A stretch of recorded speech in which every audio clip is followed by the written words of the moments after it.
अस्सलाम वालेकुम रहमतुल्लाहि वबरकातुहू। नीम हकीम ख़तरा जान होते हैं, ये बात बड़ी मशहूर है। स्नैक पर एक बंदे ने लगाया हुआ जी, खुश खांसी के लिए, दमा के लिए, एलर्जी के लिए ये सिर्फ बहुत ज़्यादा बेनिफिशियल है। तो हम डॉक्टर हसन से बात करते हैं, हमारे साथ मौजूद हैं, आप हमारे साथ रहिएगा। अस्सलाम वालेकुम। एक भाई की अभी वीडियो देखी है तो उसने कोरेक्स डी के ऊपर एक वीडियो बनाया और उसमें लिखा हुआ है कि ये खुश खांसी के लिए है, एलर्जी के लिए है और दमा के लिए है।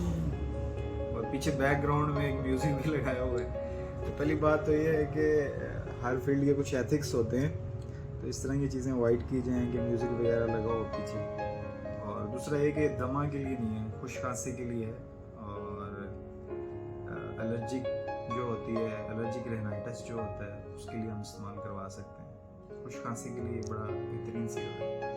डॉक्टर साहब अपना तारुफ भी करवा दें। Myself Dr. Mohammad Hassan Rao, and I'm working as a pharmacist in Haji Ghulam Mustafa Pharmacy. शुक्रिया डॉक्टर साहब।